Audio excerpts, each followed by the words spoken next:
just distasteful. Well then. Says we are live. All right. Oh, Got my Christmas wine. I have libations too. I have a perfect Manhattan, but I don't have a martini glass. So, cheers. You know what? Spackle is my spirit animal. Why? Why am I your spirit animal? I don't know. We're like kindred spirits. I feel like, like we're going through the same things and drinking the same things. And we have the same sense of humor. You're my kind of girl. I mean, if you wore heels all the time, like me. Yeah, you're definitely more femme than I am, but other than that, I am. I'm more femme than most of the women I know, and that's cool. When when you. The whole trans thing came out, and it's just masculine and feminine. It's along the spectrum. I'm like, that's for damn sure. I'm the curliest fucking girl I know. My daughter gives me a run for my money, but. So let's see who's here. Well, Nick, you were in the chat, but welcome in. Mark Reed is supposed to be coming in, but if he's still in the chat, welcome. Oh, wait a minute, Mark. I see Mark. I see Mama Deb. Welcome. Welcome, Spackle. Beck cannot see or hear. Beck is going to play the role of Helen Keller until he gets his shit together. He'll get his shit together eventually. And one of the many Jennies. Mary Happy and Happy Mary. We have a union we work with. Okay, Jenny, you cannot mumble in my stream. This is a mumble-free zone. Okay. The Jenny Union, the Union of Jennies, known throughout the universe for their dick. Oh, guys, I feel blessed. All we Jenny. have the best dick in the internet in the chat right now. Richard Madsen? No. Oh. There's awesome. A better dick. Okay. I was going like the best dick ever. That would be Richard, but whatever. I'm Crazy sorry. Richard? No, Richard has it's the not best Richard. beard ever. Oh. I like Richard. He's cool. Richard's a cool dude, isn't he? He's a very cool dude. Are we talking about Madsen? Yeah. I like Richard. Yeah. We'll keep you, Madsen. Yeah, absolutely. Absolutely. Well, happy Yule to everybody. I'm celebrating Yule this year, like the Germanic holiday, because I intend to raid people. So, yeah. Cool. But that's a YouTube raid, by the way, not an actual physical raid. I think that's a bit outdated. Oh, yeah. Or a Twitch raid. Yeah. Twitch raid. I'm thinking about going on Twitch. I'm celebrating whatever makes us be happy and kind to each other and support each other. That's what I'm celebrating this year. So whatever it is, happy that to you. Secular humanism, or what? Secular humanism, maybe. Yeah, whatever it is, because I'm so tired. Like I was having just a great day, and I had a couple of things happen in the last hour, literally that totally tanked my mood, and I'm like, fuck, man. And I started thinking about it. You know what? Let's just be happy that we're here and we love each other and we are supporting each other, and hell yeah, happy holidays. Let's be humanists. Let's just support each other and love each other. That's where I'm at right now, man. Right on. Yeah, you're absolutely. So happy. I don't understand. Is that a problem? You don't understand that I'm so happy?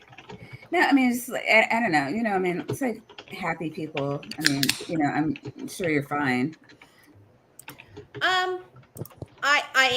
I'm okay, because the news that I got, I have made my peace with in the last hour, and it's sad, but I've made my peace with it, and I know that the person that I'm making my peace with was he's an incredible human being, and I hope that everything that happens in him in the next 3 to 4 days, the transition to where he's going is going to be smooth and loving, and know that his ex-daughter-in-law wishes us nothing but love and happiness in this transition. Oh, that's sweet. I'm his ex-daughter-in-law, and I feel that way about him, so that has to tell you what kind of a man he is. So wow, anyway, sorry, I went down. Sorry, I went down a dark rabbit hole. Let's do something else. Sorry. It's fine. No, speak the truth. Certainly, condolences. We're all going through. Everybody's going through something, and it always seems to come out during the holidays. But it does, doesn't it? I've been telling everybody it's going to be a goddamn happy stream. It is. It is. I'm right. so happy.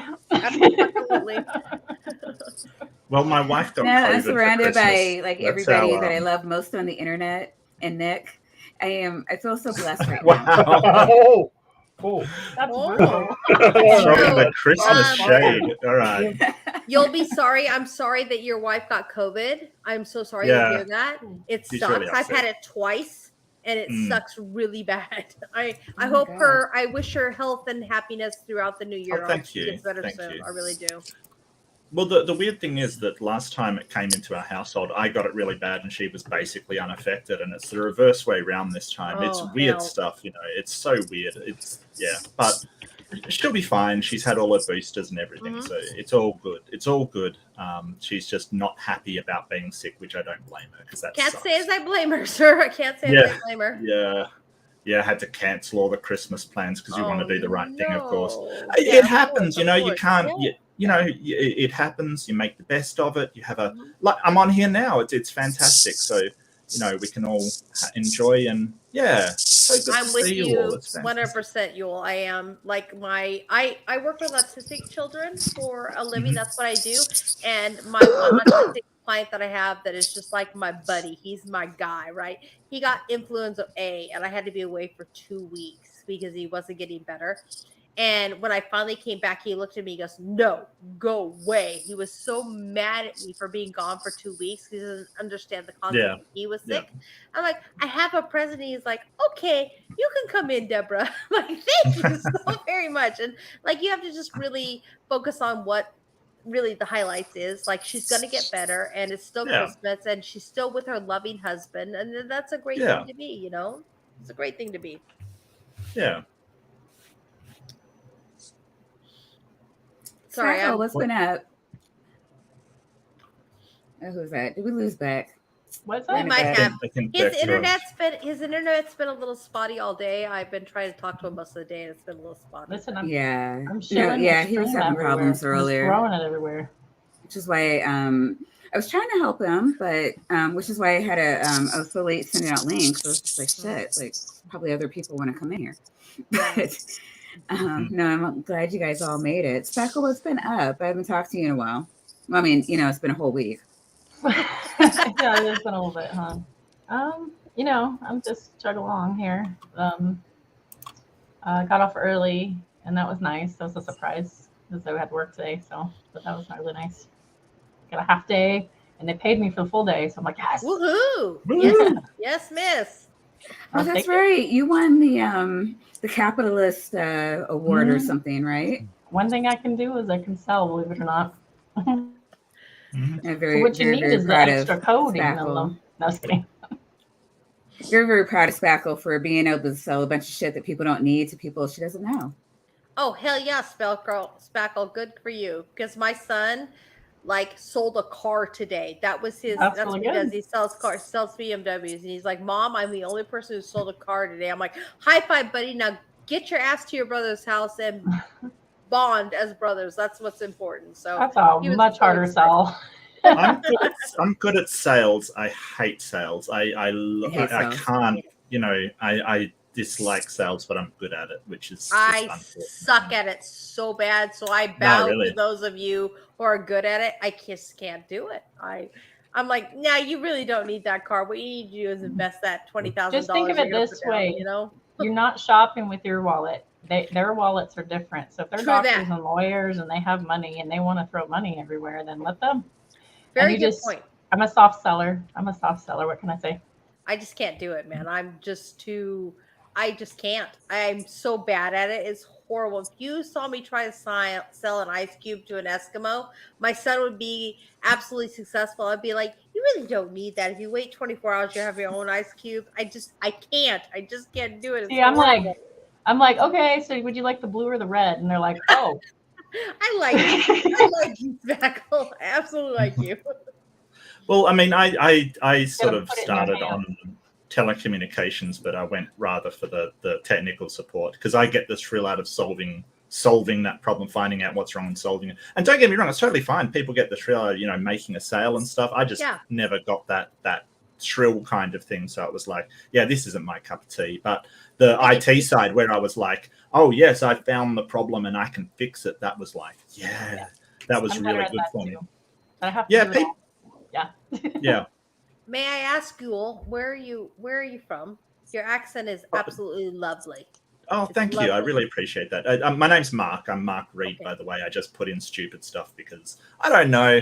I'm just, you'll be sorry. It's funny. I think it's funny too. So. I'm from Western Australia, so that's why the accent is so sort of strange. No, it's not strange, sir. It's very, very sexy. I got to say, I love the Australian accent. I really do. That and the Irish. Not comparing the two. Yeah. I think you're separate entities, and I love both of you the same, but the Irish accent also does it for me. I'm like, oh my God. I don't know. The Australian one's a bit weird, It's a bit weird. Not as weird as the New Zealand accent. That is hilarious, I've got to say, but it's still a little bit weird. Hey, Beck is back in town. I love how, like, is it Australian or New Zealand's that rhyme a lot? Is that y'all, or is that the New Zealand people that do that? Rhyme a lot. Like lolly water. I was told somebody to what I'm drinking right now is what's Light Claw, and I had a friend of mine go, "Oh, that's just lolly water," and I'm like, "What the fuck is lolly water? Is that an Australian thing or is that a New Zealand thing?" That's Australian thing. We use a lot of really weird kind of sort of almost childish sounding words thing. Yeah, it's kind of hilarious. You guys, I wanted to do I wanted to do a stream sometime, like maybe with Atheist Junior or something, where we both come up with we go apart and like write down words in because obviously he's from the USA. He writes down a whole bunch of USA terms that I wouldn't know, and I try and guess what they mean, and I'll do the same for Australian terms. And that's what I'd love to do.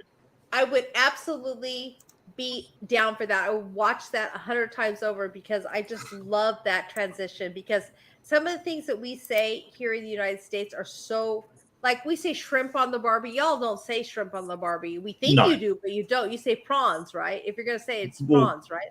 We generally don't say it much anyway, but yeah. Okay, but you know what I mean?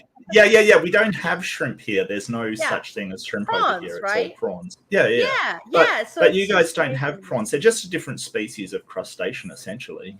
They taste the same, so I don't understand why we have a problem. You know what I'm saying? I don't know. Prawns are just overgrown shrimp. That's what I thought too, Jer. That's what I thought. And they're called prawns and very popular down in Louisiana, on the Gulf Coast. What I think is they're tasty. That is what I think. They're fucking tasty. Oops, well, we have these tiny little crustaceans we find in rivers, and we call them yabbies, which is such an Australian word. They're like a tiny, how would you describe it? So freshwater lobster is called marron over here. Crayfish. No, this is freshwater. No, freshwater. Crayfish are saltwater. No, crawfish here in the States are crawfish. Or crawdad. Yeah, so you get tiny little ones that we call yabbies, and I've never heard that term anywhere in the world before. It's a great term. It's a yabby. That's why it's great. Like, we can, I think that's a great idea, because it amazes me the things that we're talking about. And we're like saying, oh, this, that, and the other, and we're like, oh no, it's this, and you're saying, oh no, it's that, and then we look at it, and we're like, oh shit, it's the same thing. Yeah. Well, what's interesting to me is we're kind of like, I'm over on the other side of the planet, like literally the other side of the planet kind of thing. And we're sitting here chatting, and like, it's really hot over here. Like, it's actually pretty hot. Oh, and I'm in Oregon, where we just got hit by the worst winter storm we've had in probably about 5 or 6 years. Oh, I'm sorry to hear that. Is everyone okay? We're okay. The power was out. Okay. We're okay. But it's like, honestly, with the wind stream, it's like 16 degrees here. And that's unheard of for Beaverton, Oregon. That's unheard of. I'm in Minnesota, and it's 23 below. Yeah, Zero. you guys. Is that in Fahrenheit or Celsius? Yes, that's Fahrenheit. Fahrenheit. What? Sis, I hope you're with the wind chill. It's going between 50 and 60 below.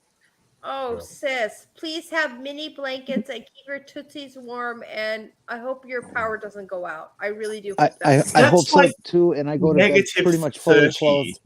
Oh. That's -30 Celsius. That is insane. Whoa, dude. Whoa, who's that? Dick, thank you. Hey. Hi. Hello. Merry Christmas, everybody. Ha, ho, ho. Oh I my love his God. voice. So, Yeah. Christmas cheer up there. May I ask a question? Hmm. Oh, hi. I just wanted to ask, like you said, you're more femme than most people. Can I ask what Oops, that sorry. was in reference to? I caught a back end of a Oh. conversation I wanted to ask. We were comparing ourselves. See, when I look at my nails, I go like this. Yeah, me too, sis. Me too. Yeah, no. I was saying that me and Spackle were kindred spirits. She pointed out that I was way more girly than her. Oh, you know, it's funny because I think that is something that, and again, this is my platform. Is something I work with. I work with like mental health disorders and stuff like that. So, like, I feel like women of all the spectrum, the entire spectrum, we should not be criticizing each other. We should be walking up and go, "Hey, queen, let me straighten your crown. Let me make you feel better about yourself because you are who you are. Whether you look at your nails this way or you go like this to show the whole world." I think that that's something that I just feel like women need to be more supportive of each other and not in conflict of each other. If that makes any sense. I wish I had a camera and you could see my nails. Dude, I fucking love. Oh, you don't have a camera, Jenny? No. I have a camera in the phone, of course, but the lighting here is so bad I can't use it. It's just too dark.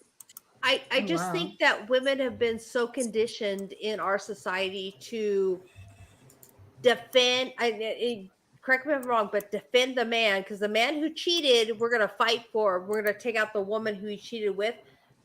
And my thought process is, he's the one who's married, not her. You know what? Well, you know what? I'm sorry. Jolene, keep him. Yes, Keep him, yes, Jolene. yes. Yeah.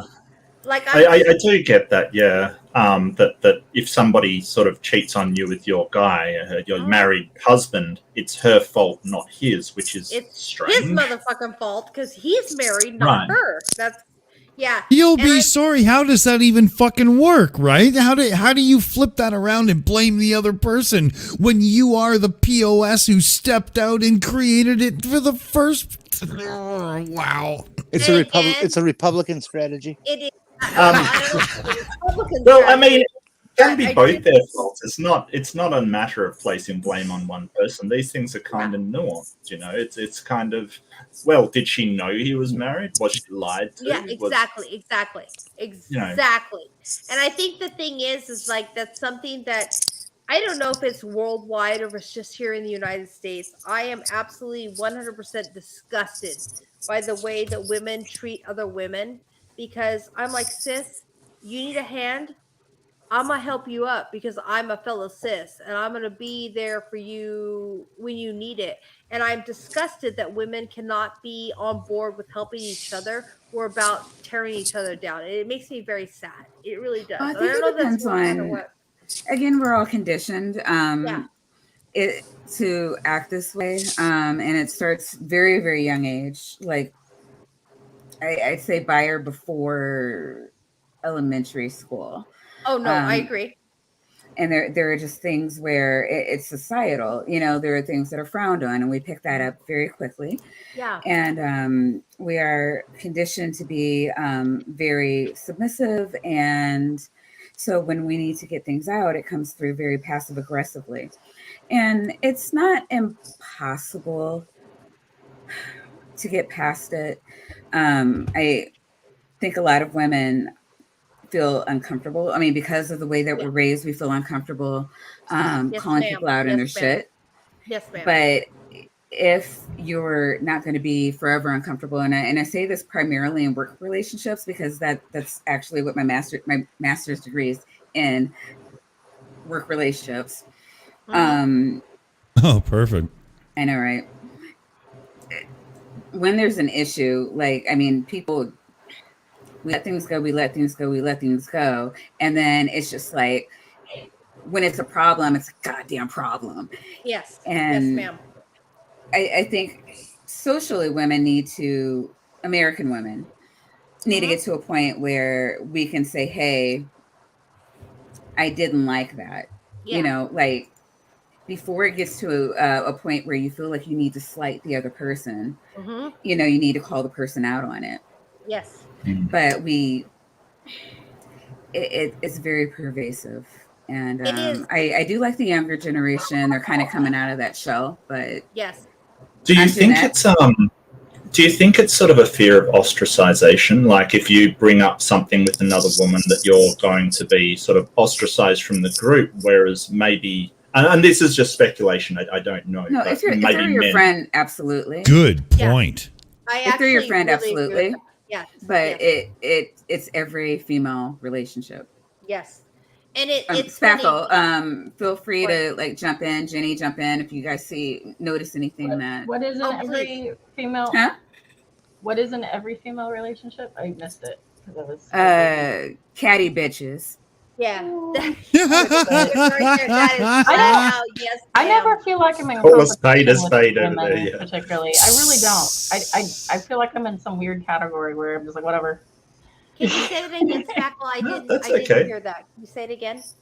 I just really never feel like I'm in competition with women. Like I'm competitive in other ways, but not really in this way. Like, you know, like well, sis, I applaud you 100% for being strong enough in yourself that you feel that you're not in competition with other women.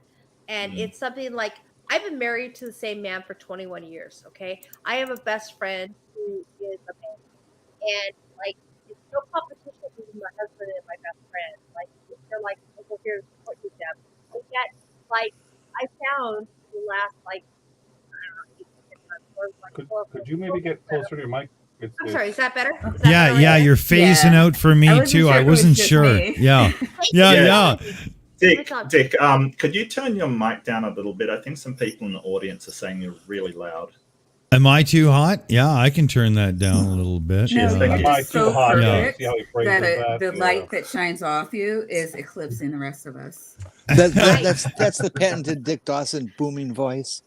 Yeah, well, over on the shills, everybody has like somewhat expensive microphones and stuff, so everybody's as loud as me, and I don't stand out there, right? And yeah, so I think I've dialed it down some. Is that okay? Yeah, that's beautiful. So it's much better. Okay. Much better. Thank you, sir. So, Mama Deb, you were saying? So what I was saying was like, I feel that, like I said, I fit in better with men than I do women. I just really do, because the cattiness of women really bothers me. It really does. I feel like Speckle, and I don't know anything about her. I know very little about her. I could be a friend with her, but she's like, cattiness doesn't bother me, because I'm not in competition for my husband, and I'm not in competition for my best friend. What I am is I'm a girl standing, or a woman standing here going, hey, can we support each other? Can we be happy with each other? Can we please straighten our crowns? I mean, it really bothers me that women do that to each other. It just really bothers me. And that's fair enough. Yeah. Yeah. Actually, I see we've been blessed with the presence of doorknob. Than men, to be honest with you. I think I'm competitive in other ways. Like if you said like competitive in intellect or something like that, that's when I'll start to like try to, like try to push my way in. But that's often with men, actually. Agreed. I'm more sort of, I have to be assertive with men. So like being a girl that games, or being a girl that was in the great debate and stuff like that, I have to push myself in. Oh my God. Yeah. And I worked in an electronics company for a while. I held the same job Steve did, just in a different district. It's a funny fact. But like that was all male oriented. And so like, I don't prefer the company of males. I think, I'm going to be really honest. My male relationships are like utilitarian, and we do activities together and we have fun. And my women's relationships are more intimate, and that's just how I am. I don't know. I can actually appreciate that. I really can, because like where I came from in my work group, I was the very first female EMT to be hired by the ambulance company where I worked when I was 19 years old. And I spent my adult life as a paramedic and in healthcare in a male dominated profession, and I loved it. I loved doing what I was doing. But I get what you're saying, because I fit in with my buddies at work. I absolutely did. But having that more emotional bond and that more like intimate bond. I had that with like my sister, my best friend at the time. She's passed away since then. And my, and other women in my life, I had that more intimate. So I get what you're saying. I absolutely 100% get it. Deb, it makes sense what you're saying about being chummy with your guy friends in the business of EMT and that sort of thing, because it's the helping professions. I spent my adult life in the automotive business, and there's none of that. It's just that there is such a high degree of sexism and stupidity in the automotive business. It's nothing like you described. Nothing. And Jared, that's the one thing that bothers me the most. No offense to any of the men that are here on the panel, but that's what bothers me the most is when men are like, "You're the weaker sex." Really, motherfucker. Yeah. I'd like to see you carry. I'd like to see you carry another human being in your body for 40 weeks. 40 weeks. And then push a 10-pound baby out of your vagina and not cry and go, "My God, I need fucking 3 weeks off." We don't even get the 3 weeks off. We get you had the baby, now immediately nurse it and get back to your life and take care of the rest of the family. Women are fucking I know I'm not going to be happy here, but we are the stronger sex. We absolutely 100% are the stronger sex because you give us anything and we'll make it better. You give us a house, we'll make it a home. You give us a cell of your sperm and we'll make a baby. Do you see what I'm saying? I think that women are so much stronger than men, and men just get offended by that. Go ahead. When I think of women's strength, I think of, and granted, we all play roles in society, and we can maybe debate about, like, can men be nurturing? Absolutely. Can women be protective? Absolutely. Yes. But we still are kind of feeling the effects of like the roles that we play, right? And I don't know. I don't know where, like if you have more testosterone, if you're more likely to be, even as a woman, more protective, or whatever. No, all of this shit is socialized. Yeah, you think it's all socialized? Absolutely, sure. So here's the thing, though. Like in my family, all the interpersonal strength and glue came from women. Mm-hmm. All the emotional burden that kept things together and people together, that came from women, and that takes incredible strength. But I don't know if that's a social conditioning. I think the problem is that men, and especially toxic masculinity, the sort of form of toxic masculinity, equates physical strength with emotional strength, and says, well, if you're physically strong, you're emotionally strong as well. And I think that's a major problem, because it results in all of these men going, well, I'm not going to acknowledge that I'm having emotional problems or problems with my emotion because it means I'm not strong. And, sort of this lack of physical strength is something that a man doesn't want to admit because, sort of evolutionarily, we've had to say, well, you have to be strong to survive, kind of. Yes. So, yes. I think that's a major problem. I think if I could go back to, and I don't mean to focus on the sadness that's going on right now, but I reached out to my two sons whose biological grandfather was put into hospice care 2 days ago. And I'm like, sons, I'm so sorry for your loss. And I want you to feel what you're going to feel. And I want you to be able to come to me as a mom. He's not my father-in-law anymore, but I want you to come to me as your mother and express those feelings that you're feeling for the loss of your grandfather, because unfortunately, he's going to pass away in a matter of days. And they're like, Mom, I appreciate you so much. And they called me, both of them, crying and being upset about it. I'm like, please come to me. That's okay. And like, they both said to me, I can't go to my dad about this, and it's his father. Right. What does that say about our society, that a son can't go to his father about the death of his grandfather on his side and say, Dad, I'm so sorry for your loss, and I feel that loss? They have to come to their mother? There's something wrong with that. I think that men are not allowed to have those emotions. My son had the same type of reaction when something had happened, and he was 12 years old, and I said to him, I'm like, this is a really emotional thing. Like, do you, like, I'm not seeing anything from you. Like, don't you, if you want to cry? And he was like, well, I can't cry. I'm a boy. Oh. And I'm like, wait a minute. So he has like, oh God, I forget the diagnosis, but like, he's been in therapy since he was like 9 years old. And, he you know, he has a mom, a sister, almost completely female teachers, female therapists. We've all been working with him to get his emotions out in a healthy way. Yeah. And but like this is what he said. So I'm like, I know you're not hearing this from anyone that is in a position of authority. Like, why do you think that? And he's just like, well, you know, everybody knows that. Oh my And so like God. it's like stuff like that stands out in my mind. And I know we all have those own stories too, personally. Yeah. Yeah. You know, I can't tell you how many times, you know, I said to my mom, hey, I want to go do this. Oh, you can't do this. Well, Because- why did my older brother, like Corey, got to do it? Well, Corey's a boy.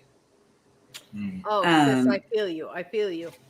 You know, and this is what I'm saying. Like people don't realize how much is socialized. Mm-hmm. And I know, Nick, you have a psychology degree too, right? A BA, yeah. Because I mean, even still, like I know you hear about like there's a lot of arguments, and let's say arguments, but we always do the back and forth in psychology about the nature nurture. And Marty, I kind of feel like he took my my answer. It's like, is it nature or is it nurture? Yes. Yeah, so You're trying to talk around the fact that you wanted to say the same fucking thing, right? I mean, but like almost everything is though. It's like, you know, there's your personality and there's the way you want to express yourself, but you have to, all of us, it's this constant struggle, and it doesn't matter if you're 4 or 40 to figure out how you fit in with the society. Mm-hmm. And that it's just our whole life. And yeah, I mean, almost everything is nature nurture. And I'm a you know, by training or whatever, my master's degree is in behavioral psychology. So Ooh. I have been trained to look at behavior, and, you know, I kind of Yeah, wish but I had more than the training. you're very good at communicating it. I'm This is horrible at absolutely communicating. All I do is ramble. fantastic. Yeah. Oh. No, I'm passionate about psychology. I love talking about it. But I like kind of having I am Marty so to bounce things impressed. off of, I'm because I'm he just does that whole brain thing, which I'm just like, yeah, I mean, it's nice that, you know, neurons fire off, but like what happens? What do we see? You know, Yeah. like that's Yeah.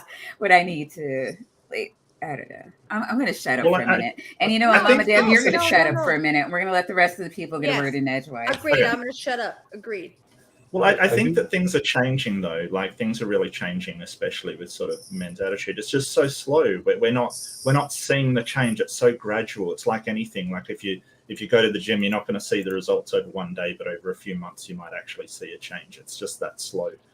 So I think things are getting better, but it's certainly not there yet. It just isn't. Well, and I think to make a couple of corrections, I don't think that that crying is a sign of weakness. I think that it's a sign of vulnerability. Those are two different things. I don't think men equate crying with I'm not strong in any sense, but it is a sign of vulnerability. And especially when you take a look at let's assume human beings have only been around for about 100,000 years. The vast majority of that was the Hobbesian state of nature, cold, nasty, brutish, and short. And vulnerability got you killed very, very quickly. Yes. So I think for men, nature actually selected for a distaste for showing any kind of vulnerability. Crying is one example of this, but I think crying is a symptom of an overall, why won't men, why will men not acknowledge that they don't know how to get somewhere, or, with the map, it's like, I don't need the map. It's not, because it's actually, it comes from the same thing. So Yeah. getting men to suddenly cry isn't going to solve the underlying problem. I don't think you can actually change that much nature that easily over a short period of time. I also would like to point out that while I think it behooves women, especially in our culture, to be more assertive, I do think that the flip side needs to be acknowledged as true as well, which is that it would really help if men could be more conscientious and aware of other human beings, not just women, but other men. Now, men can do this instinctively in some ways with other men. I was in a bar once, and I was there with my girlfriend, and I saw 3 fights right before they happened, and she was completely oblivious. But that's kind of a male situational awareness thing. I'm not talking about that. I'm talking about a more social awareness that men dismiss, and I think is actually rather important. But I think women can intuit easier, and men are just going to have to learn in the same way that I think it behooves women to learn more assertiveness. I think there's a middle ground, and I think each side, it would behoove all of us if we could move towards that middle. Yeah. When I see men that are absolutely able to be vulnerable with other men, I think that's really ideal. I think it's particularly a U.S. problem. I really do. I think that men equate vulnerability It's not as with other men. pervasive in Canada, I'll tell you that. Yeah. Like if you look at ancient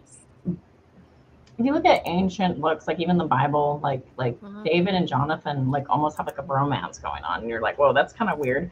Or if you look at the Middle East, like men are really close because they grow up really close, and they hug and kiss each other.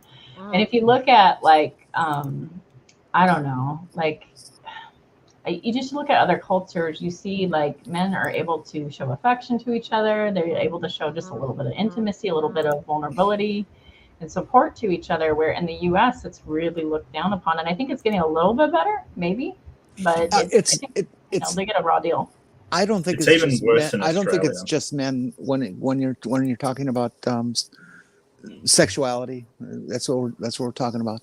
The entire nation, men and women, are just scared to death of sex. This country is just absolutely childish when it comes to sexuality. Supreme. Yeah, run wild. Yeah, absolutely. Yeah, I've run into some bigotry recently because I'm bisexual, and I was like, wow, like this is still a thing. Okay, like even for people that aren't very religious. So it's a thing. And I get Australia's sort of bias towards not showing vulnerability is even worse. You're supposed to be a tough, really tough Australian man kind of thing. It's even worse than America, and it's something that I do see changing, but like I said, it's insanely slow. But I think you're absolutely right. Can I ask a question though? Why are so many people in the world absolutely obsessed with what other people they don't even know do behind closed doors? Why does this even matter? I don't get it. I'm so confused. I don't even understand why it's an issue. Because Nick, I'm right with you. Yeah, so they usually claim it affects children. Because it affects children, it affects society. That's usually the claim. Yeah, we know that's not the case. They're bored and they want to inflict their own suffering on other people. Is usually I think it's because they're basically implementing a social context for their beliefs of people that lived ages ago, where there was a very low population, so people were demanded to reproduce. Yeah. They're applying that to today, where it's like, well, we're going to apply these archaic beliefs to today, and they don't fit the society that we now live in. There was a time, though, when religion was not only the governance, but it was also the policing through the morality of it, right? Like it was full control, right? That's, oh my, thank God we don't live in that time. Wow. Yes, sir. Well, yes, sir. Us, yes, sir. There's still people in modern times that live under that. Look at Iran, Yeah, good point. That scares the fuck out of me. You'll be sorry. Oh, wow, man. Look at the American evangelical movement. You don't have to go to Iran. Agreed, sir. Agreed, sir. You absolutely don't need to. Okay. And I think the thing point of contention. Yes, evangelicals are not throwing gay people off of buildings yet. No, point of contention. Not yet. They're not. I think they don't have all the power, but when they get the power, they're going to do that sort of thing. The evangelical, the right wing, is after LGBT people. They have verbally said in public and in print they want to eliminate all LGBT people from the face of the earth. Yeah. The problem with the evangelicals is that the loudest voices are the Steven Anderson types, right? And that your average evangelical is more mild than that. And still problematic. I would say, like, if they're conservative and they're evangelical, they'll go, you are disordered and you can go to therapy and change, or you could be celibate. And that's pretty oppressive as it is, but they're not going to throw you off a building. And then it goes to progressivism. And the minority is actually that squeaky wheel, which is Steven Anderson. It's just that they have a lot of power and they are activated, where the Mr. Rogers Christians are not as activated, or when they are activated, they care about the poor and the homeless, and that's it. Please, we Steph, still go ahead. we still Wait, hold on, live hold on. we Steph, go ahead. Steph, go we ahead. still live in a society that is profoundly influenced by these beliefs and traditions that we all grew up with. Mm-hmm. I mean, in every conversation with any atheist I've ever encountered who's been raised in a Christian tradition, the lingering effects are still there. I mean, you're still stirred by the hymns. You're still. I wasn't raised in a Christian tradition. I was You a weren't, cradle. but I'm not. I was. In which case, I'm not speaking to you. I'm speaking Okay. to. I'm speaking Me. to the experience of uh, of atheists that have grown up in those traditions, and in my experience, which is limited, I suppose, by my experience. That there are more people that are still affected, either positively or negatively, but primarily emotionally. They're still emotionally connected to the hymns, the traditions, the families. I mean, you're still connected to your family, unless you're come out of a tradition where your family is going to disconnect from you entirely because you don't believe.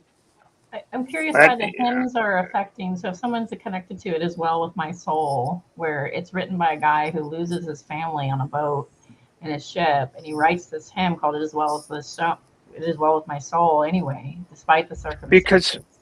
because music hath the power to soothe the savage beast. I mean, I don't know. I think Music it's has positive. I think some spiritual experiences are positive, and I think some spiritual experiences are negative. And I think we can align on some things. Like I'm for separation of church and state, things like that. But Yes. like right. I think Yeah. like things like that you're But- describing are often positive. Yeah, and that's my point. That's what I'm trying to get to. Is like we, you know, a lot of religious experience and soulful experience, if I could put it that way, has to do with things that we wish that we in common wish for the Yes. best for our fellow human Yes, beings. ma'am. Yes, ma'am. And so it's going to be, I think it's really critical to engage with people that sustain a God belief, to ask them, beg them to get out of the pews and work for the good things that they believe in, because we're not, we're okay. Atheists, rise up, and we're going to protect we're going to work for social justice and all of this other stuff. Well, where do we get? Right. How do we get anywhere without Change has to happen within. change has to happen with ourselves. We've dropped the God belief because maybe it wasn't sufficient. For me, it wasn't sufficient. It didn't explain my fucking life. Right? And I lost my God belief because God left me. I didn't leave God. God, I couldn't reconcile a God that would create a loving God who would create a person who couldn't exist in society because of who she was.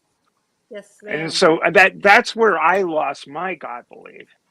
But I'm not going to be able to convince somebody who hangs on to a God belief. I may be able to convince them that I am a human being. I do have value, and I do, and you should be considerate of the fact that when people are attacking my humanity, you should get out of your fucking pew and tell them to stop it. Yes, ma'am. Yes, ma'am. I agree. We have some Christian left folks that do speak out, like John Pavlovich, like Benjamin Corey. I miss Rachel Held Evans. She died.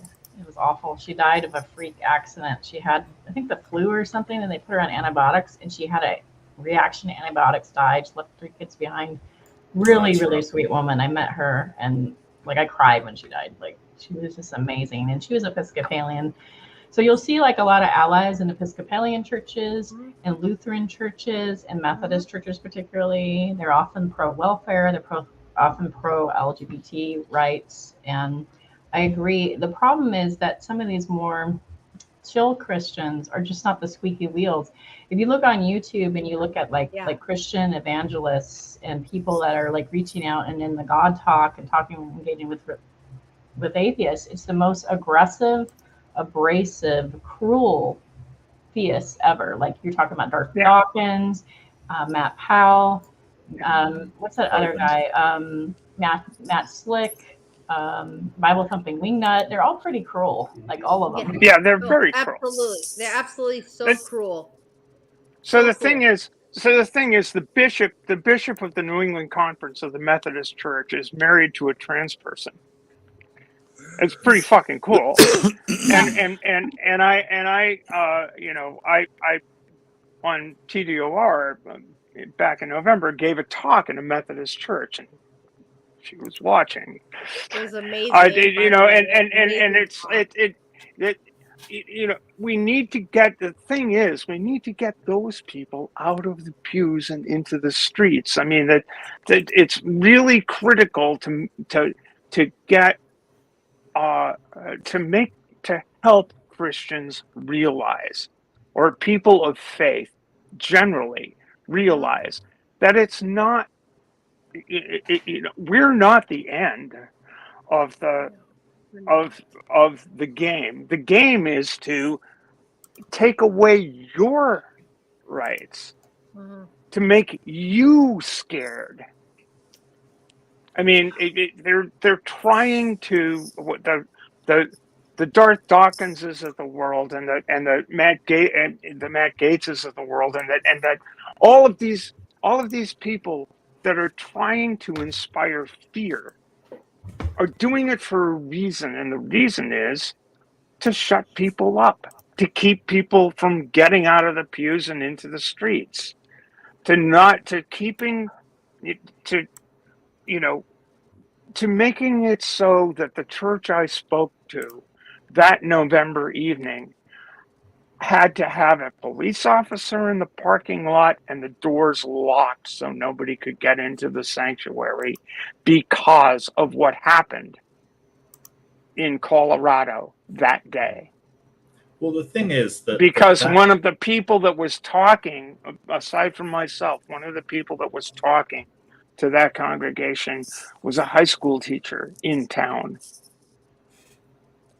Okay, well, I think the problem is that the Darth Dawkins and the horrible people out there that we're talking about, Matt Slick and Matt Powell and Kent Hovind and all these horrible people, that was the normal attitude of the church. You know, maybe 50 years ago or so, that would have been the standard attitude towards gay people and, you know, this kind of thing. The problem is they're always lagging behind as far as progressive morality goes. So what I try to do, and this is just me, you know, my opinion is I try to present a better version of secular morality, sort of try to convince them they don't need a God to have a moral system. You can have one without a God. But whether that's effective or not, I don't know. But that's generally what I try to do. So one of the things that I would suggest is, if you're focused on unseating the God belief, and I moved from Christian and conservative to Christian progressivist, and now I really want to go back to Christian progressivist, honestly, because that's where my kind of heart is, but my logic is sort of at deism. But I wanted to say that if you want to just focus on unseating the God factor to folks, you're going to have them dig deeper and deeper and deeper and deeper. But if you want to express like, hey, within your belief system, you can adapt virtue ethics. You don't have to have this version of consequentialism that God calls things good, like this divine command theory. What God calls is good, and what God calls is evil, and to shut your brain off and do whatever he says. It could be that, what character trait, and this can work with theists or atheists, what character trait do you want to be most like? So like if you look at, Aristotle, he looks at, I think it's Aristotle that does the virtue ethics. If you look at, hey, I want to be brave, I don't want to be brash, and I don't want to be a coward, right? Cowardice is bad, being brash is bad, but I want to be brave. And you're looking at like, what does this say about me? You're working on your internal character and what you would like to be. And even Thomas Aquinas adopted that kind of theory, which was virtue ethics, only he adopted it into Christendom. And so like you could change the way people view things and cause them to be critical thinkers within their religion, if that makes sense. Go ahead, Stephanie. I agree completely with that. I think my own. I'm fairly practical about this because as a person that lives at the tip of a spear of a movement right now that is incredibly frightening to me myself personally. My motivation is not ever going to be to walk into a Methodist church and preach that, or try to convince the people in those pews that they should give up their God belief, because that's not going to help me.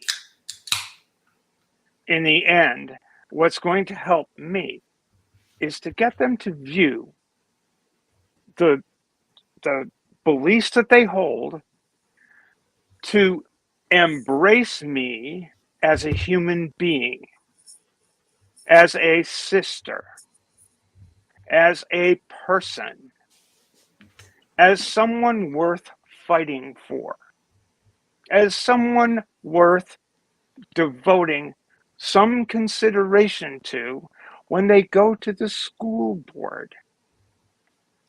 That where people are arguing that I am less than nothing, that I am a perversion. I want those Christians to do that. And that is my first desire is to get them to do that. My first desire is not to let them drop their belief in God. My first desire is to convince them that God views me as one of their family. That you're built in the Magade. You like, I mean, as Christians say, right? Like, or it is Buddhists all say namaste, very right? well and good. Can I jump on the school board one whether God exists or specifically? not, and all of that stuff. To me, it doesn't matter. I mean, I would agree that yes, ultimately having a God belief devolves into you can wind up believing in atrocities if you believe in impossibilities. But if your God belief leads you to be a good human being,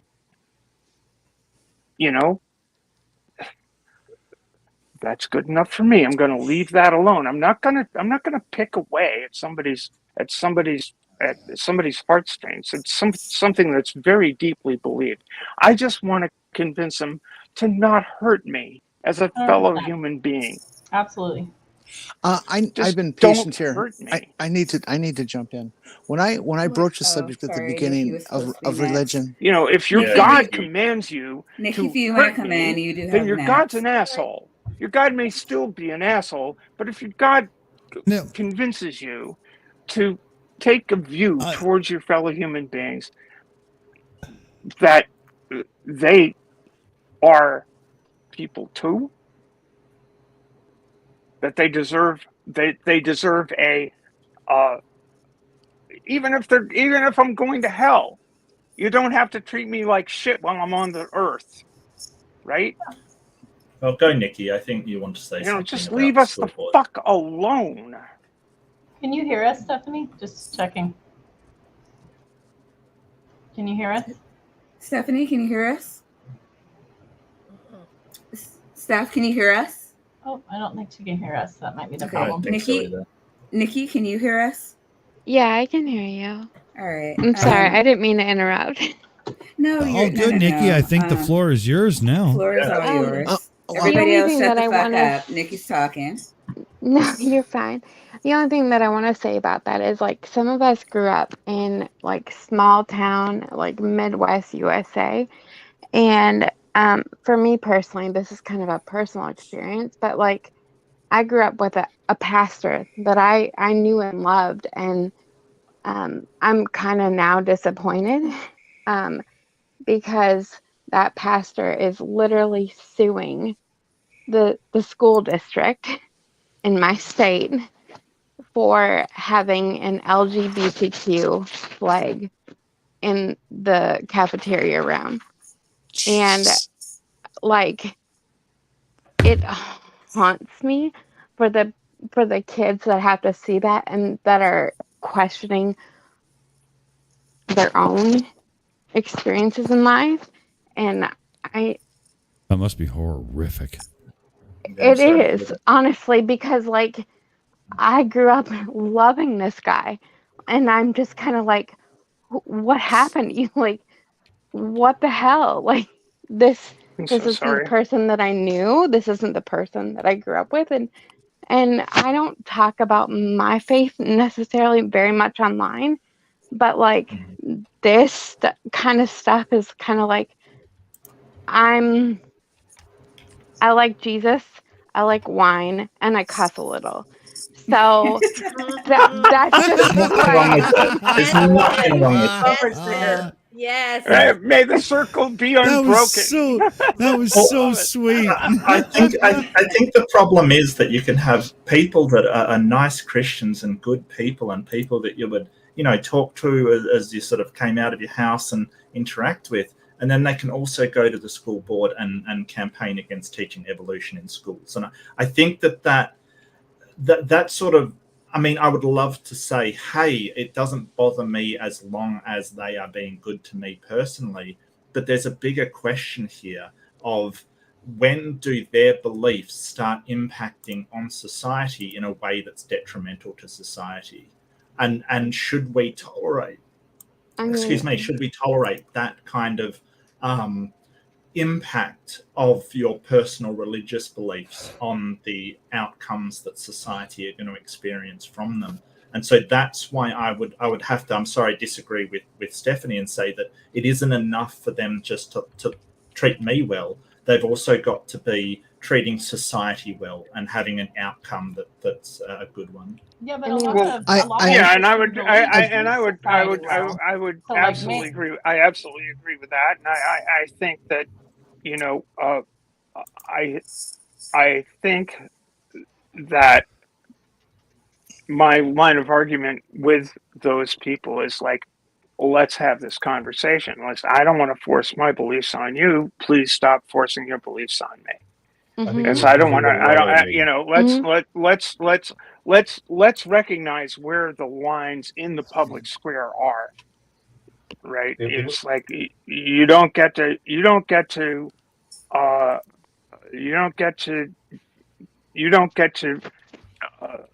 establish a Puritan commonwealth in Massachusetts, say, and an Episcopal commonwealth in Virginia, say, where everybody's beliefs are exclusive to you. That's basically why there's a First Amendment in the first place.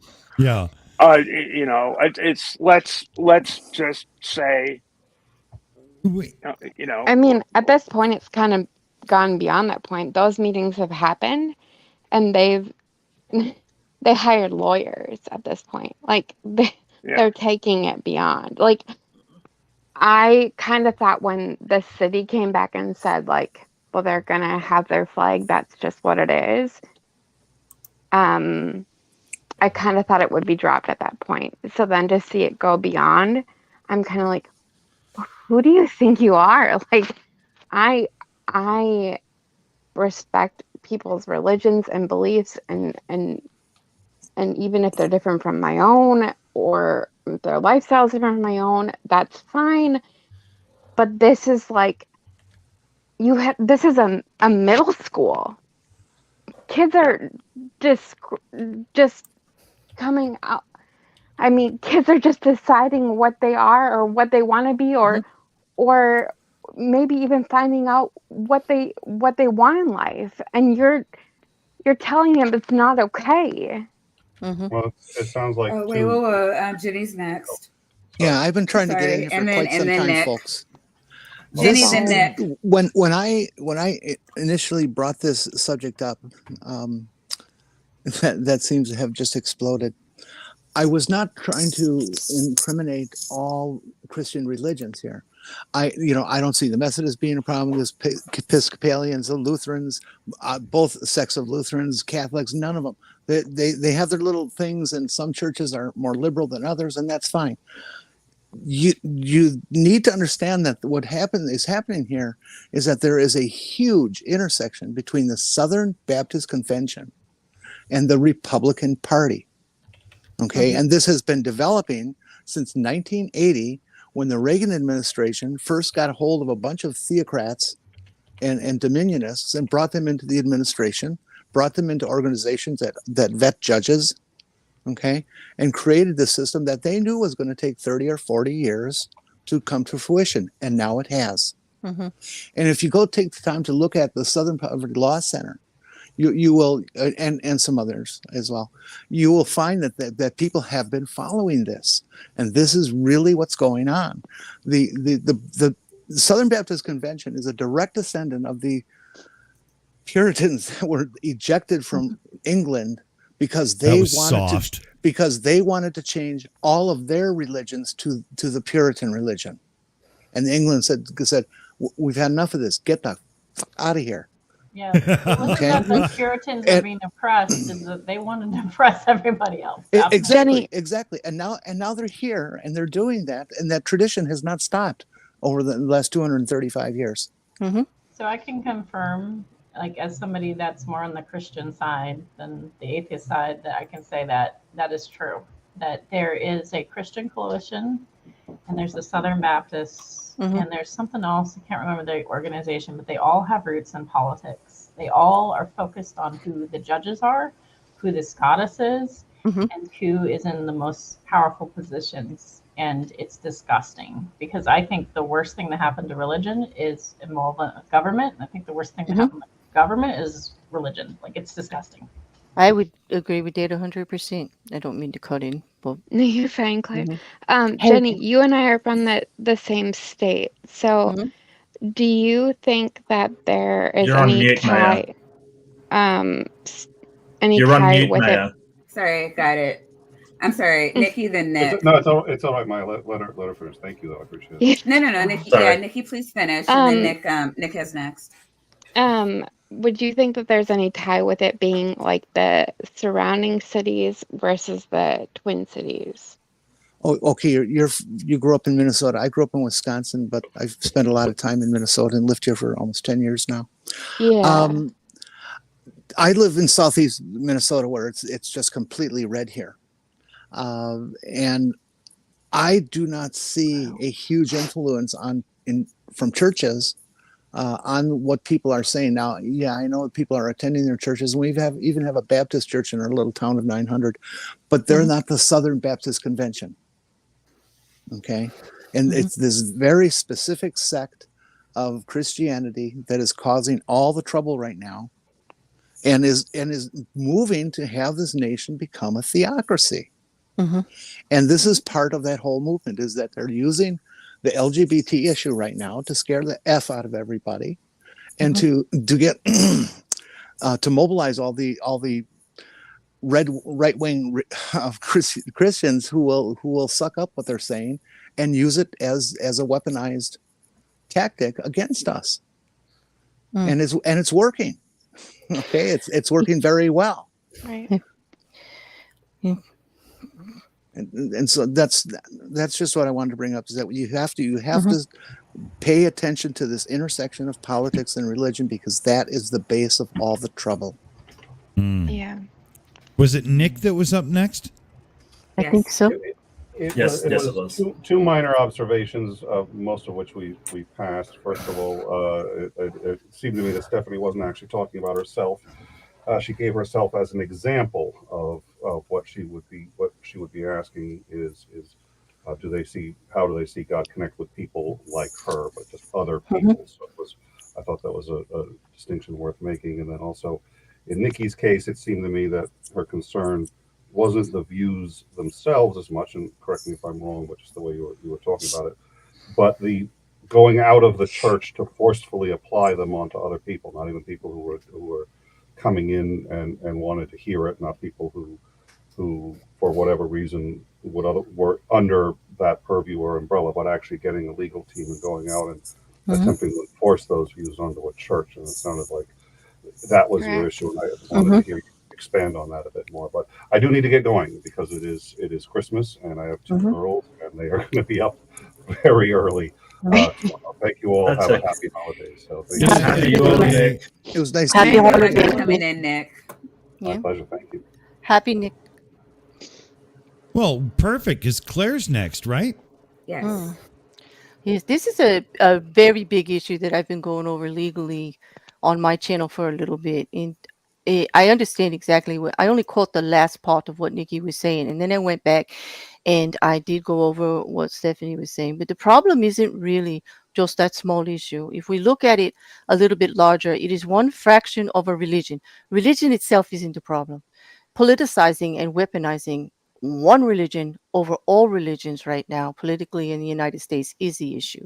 When it goes all the way up to SCOTUS and women's rights gets removed over a belief, okay, and now they're looking at LGBTQ rights, they're looking in the school. You cannot say that, you're going to be able to practice your religion in a school when you cannot put all 156 Christian religions in that school at any time. What Good prayer are we point. going to say? What prayer are we supposed to say? Are Muslims going to have a room with a rug? Are Baptists over here? And when do we get to educate the children? Because now we have to allow all these. So it's not that we are disdaining religion. It is that it is physically impossible to do what they want. You say you want to bring religion back into it. They say, but it is not a possibility. Belief does not belong in education. Period. Now, if they want to say a prayer over their lunch and the teacher wants to say whatever, but if you are a position of authority, you should not be putting your beliefs on anyone. And that goes everywhere, not just in education. It's a matter of respect. I personally no longer believe, but I come from a very religious family. Okay. But that doesn't mean that I don't respect every single person up here who decides that they do. But I do not think it should be pushed on them. And when we'll just call it what it is, the movement of the Christian Damn nationalist right. movement right now in the United States that is trying to politicize it against all of us, not just LGBTQ. It's women, it's people who believe. It's actually all of you that actually believe in God and have your own religion. They're doing this to you too. They That's are right. doing this to you too. And that's why we have to fight on a local level, get politically involved to make our voices heard a little bit more, because they're doing whatever the hell they want because they have the majority. They think they have the majority. Could I? SCOTUS actually They took things think they off. have the voice. They do. Hell is We- freezing over. we- well, because I'm agreeing with Claire. But Everybody, Claire, hold on. I wanted a clarification for you, Claire. Yeah. You mentioned that. I lost my train of thought. Sorry, Dick. Yeah, Dick, well, you're so I was going to powerful. bring Nikki in because she wanted to comment to Claire as well. So Nikki's next, right? Yeah. Well, I okay, agree so with her. Claire mentioned something about like, are they going to have a specific prayer room? And that just kind of piqued my interest because in this town that I'm talking about, this town that I actually graduated from, they have a prayer room. We have a big population of Somalian people. And I'm not against them having their own room for prayer whenever they need it. That I don't care. But if you're going to sue the city Right. of over a LGBTQ flag and still allow a prayer room to be built in a brand new school, Mm-hmm. like Right. that whole thing The just boggles my hypocrisy. mind. I'm with you, Nikki. It's the hypocrisy. It is pushing one person's belief, whatever it is, on them for whatever reason, because a group of them will get together and say, okay, we have to do this for this particular group, forgetting there are 90 other groups with similar Right. needs out there. Right. That's why it doesn't belong in education at all. It's impossible to please everybody. It's impossible to please every religion and anti-religion. And just the state of our United States right now proves it. Proves it every damn day with what's going on. And if they're going to let every religion in the school, let's see how they react when Satanism comes in. And I'm not against religion at all. They can pray, they can wear their crosses, do whatever they want. The teachers can even take time to pray if they want off the side, but they should not make the children do it. They should not make the children recite it, and they should not point them out or direct them in any way about it in any way. And We used to get in trouble for it. Mhm. I'm See you at one. see you at the genuinely, pole. We used to get in I- trouble for see you at the pole. We Mhm. would pray at the flagpole one specific day of the year, and we used to get in trouble for it. I don't think it's the I'm prayer that's the problem. It's the belief, the forcing of the belief, and the picking them out and forcing it on people. Yes. That is the Yeah. problem. Yeah. I'm one of perhaps two people in this room who was alive when prayer in school was the norm. Mhm. It was allowed. It was before Madeline Murray O'Hare. Not even allowed. It was It was mandatory. mandatory. It was mandatory prayer in public schools. Yes. And you know, and I grew up in Lexington, Massachusetts, and we had a very substantial Jewish community, and our Jewish preachers were preaching the word of Jesus. You know, it's like a very uncomfortable situation. Yes. So it's Holy like Spackle wanted to jump in there before we go too off the topic, because I do want to make sure we remain. Maya gave me this role, so I get to do Okay. this. There you Oh, go. man. Well, you're so doing I a guess- great job. I guess Thank I'm you. Yeah, playing, way you. better than me. I guess I'm playing off of Claire, and Claire's going to probably need to respond to my question. So in Australia, they have religion classes, and I'll explain why I think it's important. So in religion classes in Australia, it's pretty impartial from every Australian I've spoken to, including atheists and anti-theists. Mhm. And they say like it's educational and almost anthropology, basically. Like it's like History. why do these people believe the way they do? How does it like affect their society? Things like that. Do you think, because you mentioned no religion in education, and I think it's almost impossible to do this in the United States right now because of the climate that we're in. But Exactly. do you think that would be helpful in the long run, something like that? I absolutely do, because I know how they're Wow. running those classes in Australia and New Zealand and a couple of other countries too. They're teaching them like history, like existence, like things that happen, and they're talking about all religions. They're not going like one or this or the other. They're talking about religion as a basis, about belief as a basis, and they're talking about the different types of religion, and they're using it in an educational purpose, and not talking about belief. Okay, and they're not putting shame or stigma or anything else on it. Okay, so you know what, Speckle? I agree with you right there, because I know a lot about that. I've actually used that. What goes on? Australia happens to be a very religious country, and yet in Australia, every single what we would call states or areas or countries there has some way to allow a termination, even though they came from a very religious basis of it. They put it down to their states, and I used that on my channel in a discussion about how it's not so bad. Everybody got so upset about SCOTUS saying, you know, we're not going to address it, but by it going to the states, we all have to realize as Americans we have a louder voice as a state.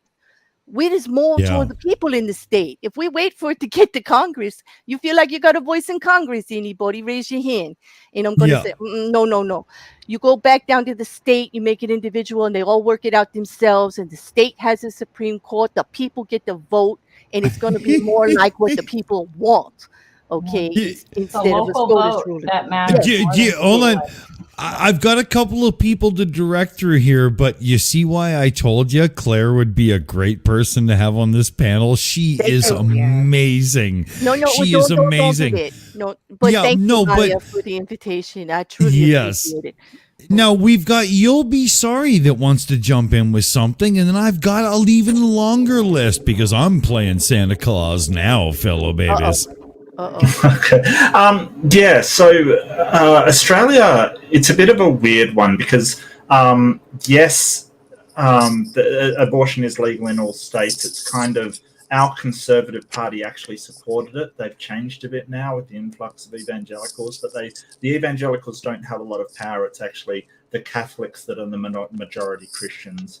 And there's still some, for instance, hospitals where you can't get an abortion. You can't get a vasectomy, for instance. They'll undo a vasectomy, but they won't actually perform one. So there is these funny little bits of stuff all around the place. But you're mostly right. And I do agree with what you were saying about how, like, the problem isn't religion, kind of, to a certain degree.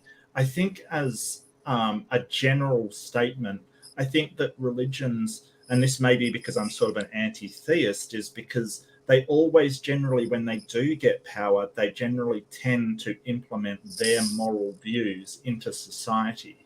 And I don't think that's a controversial statement. Mm-hmm. They always seem to do this. So I think that part of the problem is actually a religion, and I have to disagree with you on that, I'm afraid.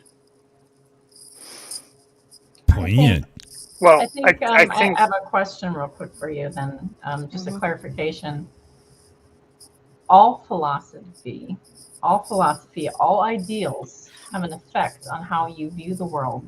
Do you think it's religion, or do you think philosophy and ideals could also have an effect? Oh, that's fair.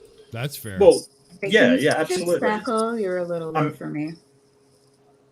I mean, sorry. yeah. How's that?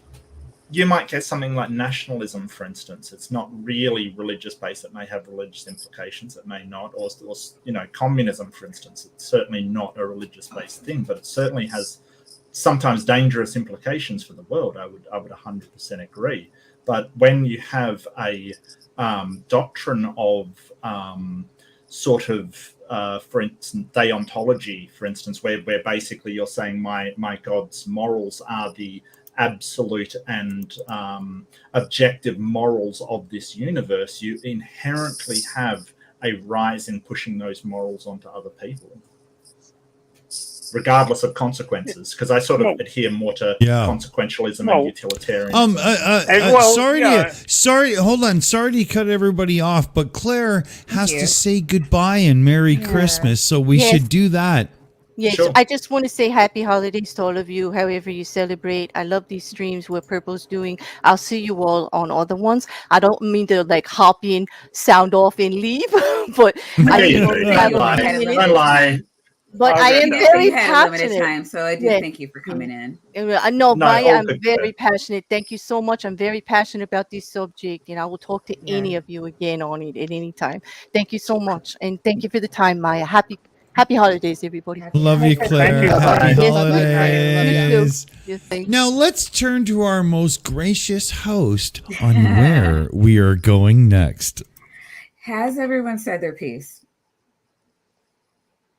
No, but you don't want to hear the rest. That's a never-ending question, honey. What are you thinking? Jenny, would you like to wrap up? I'm sorry? Would you like to wrap up? Because I know that sure. You asked the question and you didn't kind of finish up. So yeah, that's true. All over the place. I just want to leave people with a message, and I feel like I'm mostly preaching to the choir, with everybody on the panel and most of the people that I know in the chat. I don't know everyone. We need to be vigilant at this point about this. It is not a passing thing. It is a genuine project that has been worked on for 40 years now. and it is, like I said, it is coming to fruition. Know that our little latest kerfuffle with our Supreme Court judges and a certain president who named most of them. Did you know that all those people were vetted and approved by an organization whose offices are actually right across the street from the Supreme Court? That is an evangelical Baptist organization and has lunch with the justices and things like that on a regular basis. And That's not horrific at all. Oh my God. This is absolutely true. We're also Okay, held hostage by McConnell, right? Yeah, although he's not the Well, worst I mean, offender. McConnell's different. He's a senator, so they send a lot of what do you call those people? Lobbyists to him. Yeah.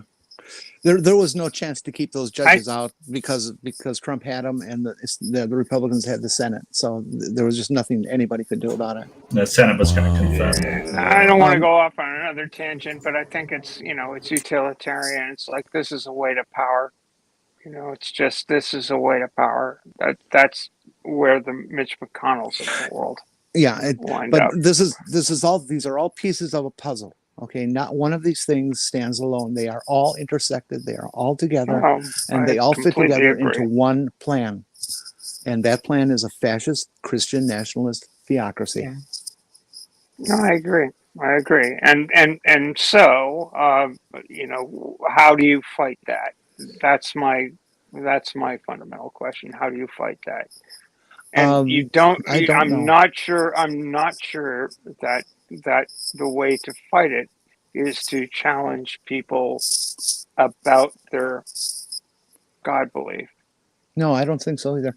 I think I don't think that that's going to be fruitful in the end. Yeah, I do think that the way it's going to be fruitful is as others have said in this discussion. There are lots of different beliefs. What happens when your ox is gored? What happens when your beliefs are challenged and are excluded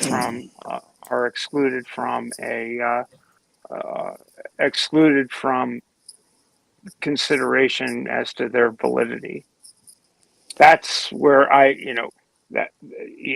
you've got to convince people that their rights are at risk of not being vindicated to practice their beliefs as they see fit. The only tool we have anymore to do something about this is what we did in November, and that is to get our butts out there and vote a non-right-wing government in place. Okay, the parties are very different. One party wants to kill me, and the other party wants to give me rights. And that's how everybody has to think about our current level of politics in this country. Yeah. I was going to say the same thing. We don't need to talk people out of their religious views. We do need to vote. And I want to remind everyone that down ballot voting is insanely important. Because who is in your school boards and who your mayor and your sheriff and your state's attorney, like these are all insanely important positions that affect you directly. These are things Yes. that the president isn't going to have a lot of say over a lot of things, most things actually. And there's a lot of things that even if, Congress or the Supreme Court makes a law, your state can still help protect you. Like my state they did a vote back when Trump was trying to dismantle funding for Planned Parenthood. My state put in a law that said that Planned Parenthood would always be funded regardless of whether we had state funds or not. So it, more than anything else, is going to be who your local people are. And knowing what's going on in your own area, because also those are going to be the people that are not only fighting for like the direct things that happen to you, but are going to filter up. Everything always trickles up. Nothing ever trickles down, except shit. Maya, sorry, I'll just interrupt for 1 second. I just got to go. Thank you so much for having me on. I really I love appreciate having it. you on my. I always love streaming with you. Thank can you. I just say one thing to you? Sure. Did you know you have a doppelganger? I'm sorry, who? Where? Me? Look up a guy by the name of Scott Manley. He's into space and does things. Yeah, I've heard that before. Yeah, I've heard that. But thank you anyway. Thank you. What is your main Hey, name? Mark. Mark Merry Reed. Christmas. What is it? Mark Reed. Oh, okay. R-E-I-D. Okay, I think I've seen you before. So Yeah, I do debates and things like that. But wonderful to meet you all. It's been fantastic. I'm going to drop your information in the chat because sure. So everybody Thank you so knows much. exactly who you are, because I love Mark. No, and actually, Mark Spackle, and I I've was met you on streaming. Mouty's Discord before. Yeah, I'm on that too. Yeah, you'll see Mark on there. But Mark and I were streaming was it last week or the week before we did the abortion stream? Oh, yeah, a couple of weeks ago, I think. Yeah. So yeah, he's Mark's a cool guy. Everybody should sub to him. Oh, thank you. And as soon as I figure out where he's at and get all that together. But thank you, I've Mark. got to go. So really appreciate wonderful to meet you. Thank you for having me on. And Merry Xmas, Yule, happy holidays. Take care. Merry Xmas, happy Yule. Happy holidays. Does that work? Happy Kwanzaa, happy Festivus, happy Solstice, happy Yule, happy Christmas. I don't want to offend everybody. anyone, I'm just like, marry all the things. Happy holidays. Enjoy your greasy gravy turkey and all that stuffing that goes with it. I'm snowed in, so none of that's happening. It's frozen Oh, Poor too Nikki bad. is Damn. like in the tundra, and I'm like, it's 70, guys, and she's like, oh my gosh, it's below 30. Yeah, it's been like negative 53. I think negative 43 today. I feel So like such an asshole. it's wild. Like I'm in so Negative much privilege 43. Right now. Yeah, it's wild. Wow. I guess I'll stop bitching about our high of 27. Isn't that awful? Now, Maya, weren't you from California originally? No, Illinois. No. Okay. So you're East Coast? East Coast now, yep. I think Jenny knows how I'm feeling. Oh yeah, like I said, I grew up here. The coldest I've personally ever been is this is without the wind chill, is minus 43. All the cattle is frozen. Are you, all the cattle. Jenny? Are you in the cities or are you Southwest right now? No, I'm in a little town called Houston, the good Houston, in southeast Minnesota. I'm like due west of La Crosse. So you're on the same part of the state from me currently, but you're on the other end of it, and you're getting the same weather. Are you also snowed in? Because our roads are just now opening up. No, we actually lucked out. We only got about 6 to 8 inches in most places, and it was the very lightweight, dry, powdery snow, so it was no big deal. Politely fuck off. Yeah. Negative 40 is the same in Celsius and Fahrenheit. Yeah. Oh my God. So that's fucking cold. Yes. To tell my mother-in-law that I might not make it for Christmas was wild. I'm like, I'm so sorry. It hit that 40 below a couple of years, several years ago now in February, and I knew that my personal record was about 31 below in Wisconsin, and I wanted to do something special, so I literally went out in short pants and a t-shirt into the 43 degree below weather just to say I could do it. It was awful. Don't ever do that. Y'all are hard then. I like getting freezing cold at 30. I'm like, ugh. Yeah, this question should have a super duper quick answer. Yeah, well, if you want my opinion,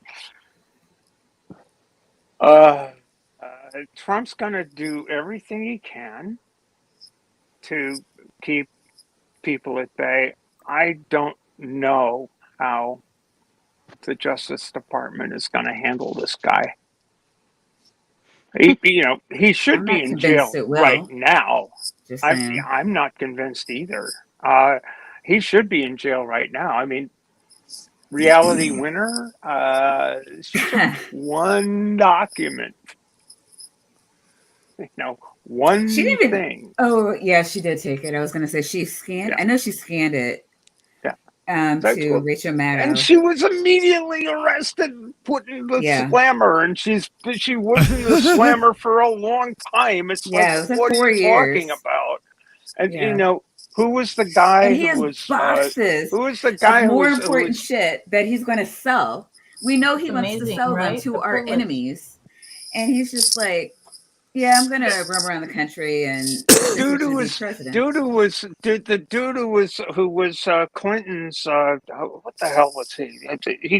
He stuffed something out of his office drawers in his pants and walked out of it's, I don't know, what it begins with a B. I can't remember the guy's name, but anyway, he got thrown in the slammer immediately. It's like, dude, you can't do that. It's like, I don't know. Apparently, I don't know. His super lawyer, it's not his super lawyers. It's just it does not, the Justice Department is not treating Don John the way they would. They have treated anybody else. Everybody that's worked with him or for him has gone to jail or is under house arrest or at least had a major fine. Nothing for him. It's like, okay, we're going to investigate, and now we're going to get a special investigator. Like, okay. It's a really good lesson on how special these people are, how privileged they are. I have been following this, and everybody's been bitching about Merrick Garland. If you read the people who know him and have known him for 20 years or more, and talk about his style of being a prosecutor, you'll find that this is all exactly how he operates. He never says anything about a case while it is developing, and all of a sudden he comes out and drops a freaking pyramid on you. And that's what he's done with this so far, and he's going to continue to do it. And Trump is going to get his ass nailed by Jack Smith. There is no way that orange bastard is going to get out of this. I agree with that. I don't think Trump's going to come out of this at all clean. I think he is going to wind up dirty at some point in time. The only question is when and how he's going to wind up in the jaws of things. But it sure is painful to watch. It's painful to live through. And if nothing happens to him, it's going to be a very painful future for all U.S. citizens, because we've set a precedent that our politicians can do absolutely anything with impunity. And that's what scares me more than anything else. What scares me more than anything else is that 30% of this country believes in some of the most hateful and horrific notions about their fellow citizens, and that is not a good look. It's not a good look for any hope for civil society going forward. That scares me to death. Yeah, because a lot of people are really concerned about the way the U.S. is spending money, and they're like, "Oh, there's going to be our downfall." And I'm like, "No, we're going to go down like Rome, just like in hot flames. Like it's going to be a multitude of things, but when you like great nations, they always implode, and so the country turning on itself is really concerning to me because." Great nations always eat themselves from the inside out.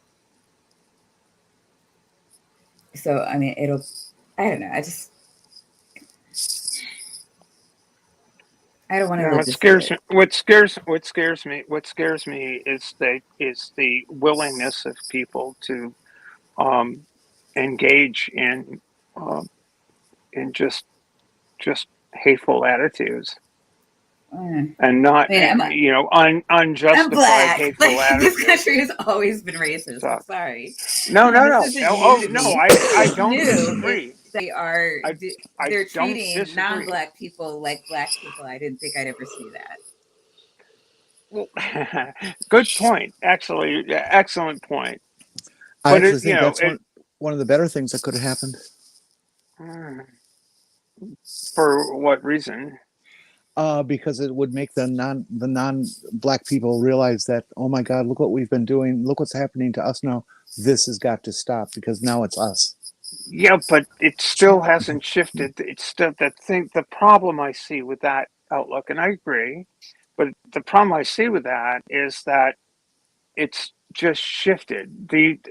There's the uh, who was the guy who was Reagan's campaign manager? You can't say the N word anymore. You have to couch it in various terms, and it's just the shifting of the. It's not that you're decreasing the prejudice along the way. You're just changing the rhetoric to allow people to have these hateful attitudes and then get resentful about that you can't say the N word anymore, or you can't say the this word anymore. You can't say this. So let's find some other place to say this stuff while you still maintain these attitudes about black folk or Hispanic folk or immigrants or whatever. I And do agree the that thing that's it's the really phrasing fucking is different. amazing, yeah, the thing that's really fucking amazing is that it really hasn't changed since the 1880s. The the know nothings. I view the current Republican Party as the successors of the know nothings who just hated the very idea of immigration. And from the point of view of um, from the point of view of racism and anti-immigration and all of this stuff, like the hotbed of the revival of the KKK were two states, Indiana and Maine. Yep, totally. Yeah. Two very, very, very white states. And in my state of Maine, the focus of the reason that the KKK had a huge, huge explosion in the 1920s was because of the French Canadians, the Catholics. I mean, it's just people. The thing that's disturbing is that 30% of this country seems to be devoted to the notion of Isn't the of thing that's disturbing is how cute Catholic schoolgirl dresses really look? I'm maybe sorry, that's I'm it. just being a clown. Catholic girls start much too late. Maybe that's it. I Yeah. don't know. No, But I was doing the Frank Zappa joke, right? Catholic yeah. schoolgirls rule, yeah. But you know what I'm saying? That's what I'm saying. It's like No, we've got this solid core of people who just hate.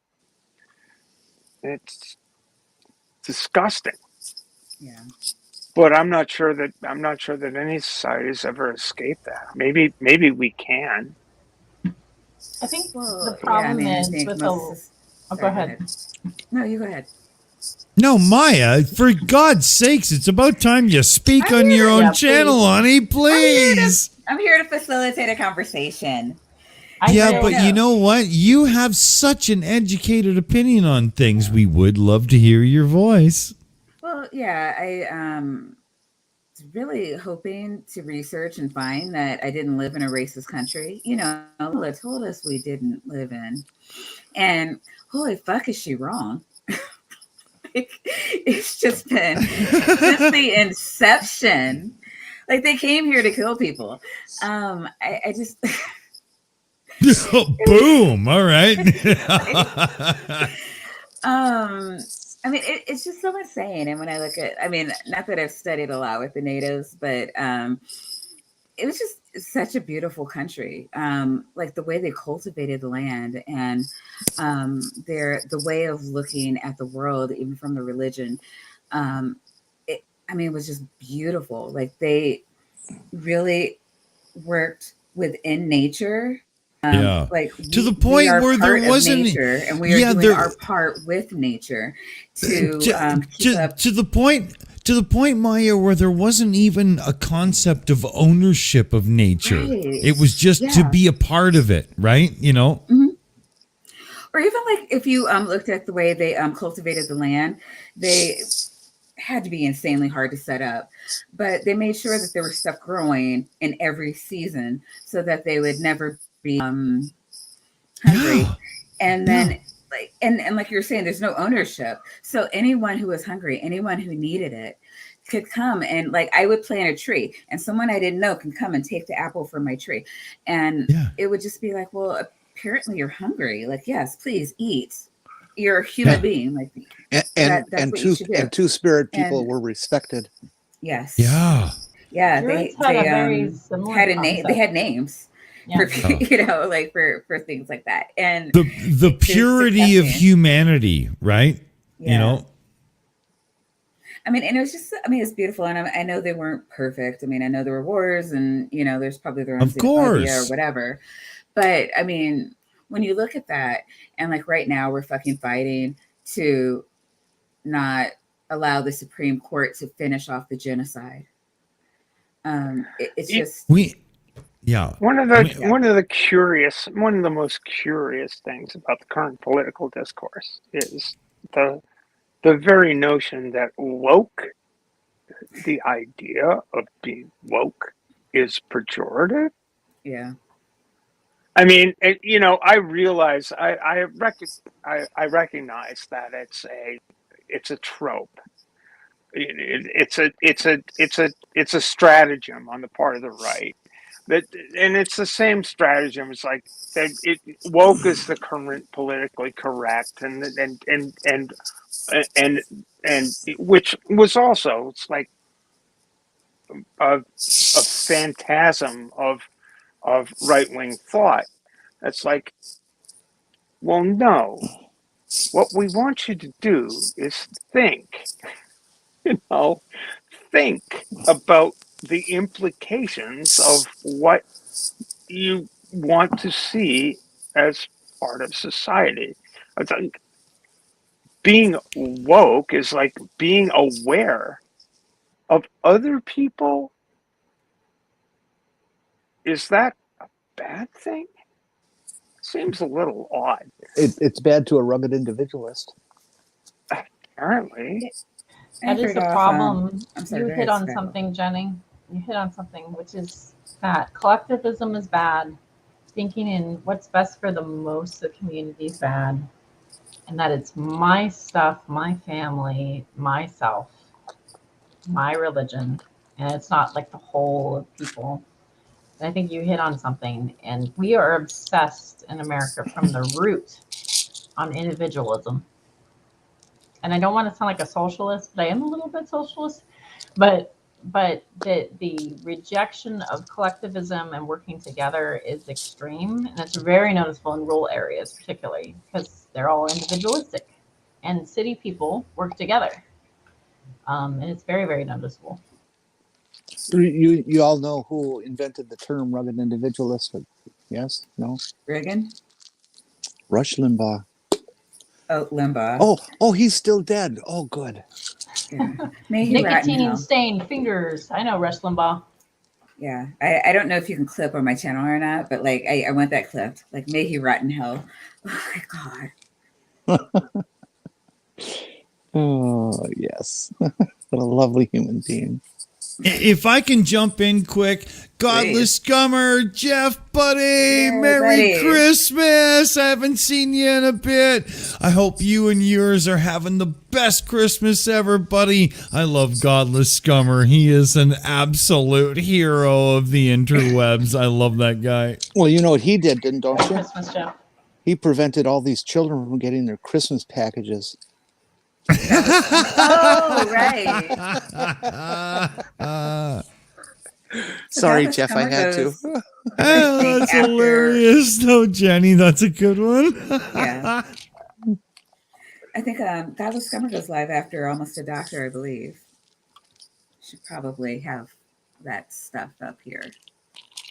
Because we're going to be jumping off in about 15 minutes.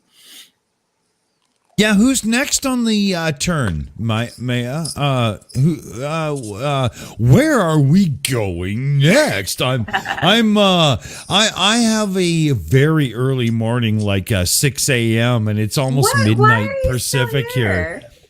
So, well, I'm gonna join the live chat, not live on the microphone, but the live chat for the next handoff, and just hang out for a little bit more, and then climb my drunken ass to bed. It's been Bailey's and coffee and hot chocolate and alcohol all day, and I'm a hopeless romantic for Christmas, but it has to end.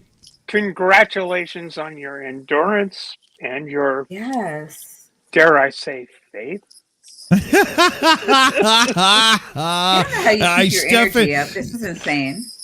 Yeah, Steph, I know what you mean by that, so I'll take it. That's all right. But you know, I could use funny. I could use a break too. I've been going since 5 a.m. Oh, Wow. That's a long time. No way. Yeah, you need a nap. Die Hard. But no, so after me, Jenny, almost Jenny and real quick. Next is going to be Almost a Doctor. After that is Godless Scummer. Following that is Nervardia. She hasn't streamed in a while. Cool. I'm not sure who Sinease is. Scieniece. Oh, Sinease. That's Psy Strike. Psy Strike's niece. The great Psy Strike. Rest in peace, he may. Yeah, that's his niece. Yeah, that's cool. I didn't know she was in the rotation. That's awesome. Cool. Yeah, right now I learned. Following, we have Diana, who I hope is in bed resting well. And then Godless Granny, Clearview, and then Purple, and then me. Again, it's 7 p.m. And then well, there you go. So I don't know. Like I'm probably gonna go to bed after this. Almost a Doctor. I'll be listening in as I wind down, but it'll be 3 a.m. when the stream ends for me, and I have family coming over tomorrow, so. Oh wow! Well, I hope you have a wonderful hard. time. I hope you have a wonderful time with your family. That's a cool thing, and Indeed. you know, and being awake until now with a bunch of godless heathens. That's like, well, that's the very brave of you, and all of that, but you know. No, and me, I've got nothing going on tomorrow, so I'll probably be sewing more bags and stuff. Cool. But cheers. No, I do want to thank all of you for coming in and keeping me company and keeping me awake. Like I thought this was going to be a really boring stream. I didn't think anybody would be here, and we've had almost consistently 30 people. Well, let's say boom, baby, yeah, for sure. We've always had over 20. At one point, I think we got up to 28.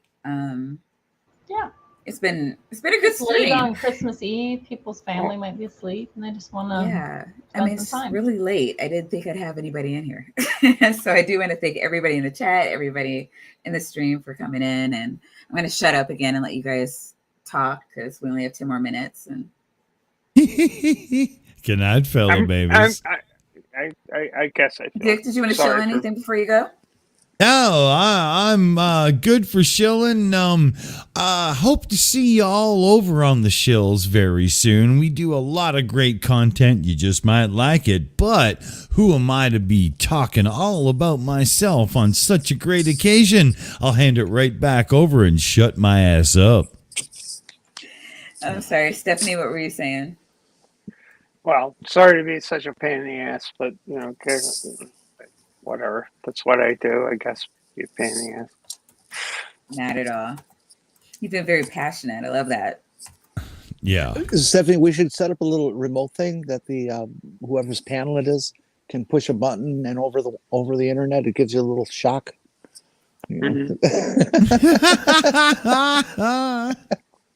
Well, in the middle of my passion, I realized all of a sudden I was talking into the ether because I couldn't hear anything, and my microphone had cut out, and it's like, what the hell's going on? Well, we could hear weird. every word if that makes you feel better. It's just that you I can guess hear it us. does. Spackle, do you have anything to show? I'm trying to think. I would like to get back to interviews, so you might see some interviews coming up soon. What I like to do is interview people and say, show me your best self, and let me do a softball interview. And this could be from an anti-theist to a fundamentalist to a Christian to anybody. And some people talk about murder-suicides, and that's terrifying. And other people shine, and they are wonderful people. And so, but I am completely softball. So you can knock it out of the park and show your best self. And if you would like to do that, I would love to meet you and have a conversation. We talk about religion, life, worldview, what you're most passionate about. Varies quite a bit. I've interviewed Beck. I've interviewed Mouty's wife. I've interviewed Skylar Fiction. I've interviewed a lot of people, and I'd like to get back to that because I think humanizing each other helps conversation and connection. You can interview me if you want. Yeah, I'd be into that. I would love that, Jenny. So Spackle,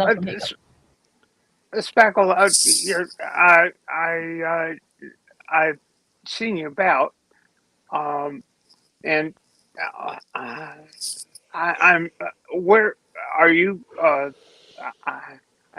This is a stupid question, really. I think it's a stupid question. Are you a theist? Are you?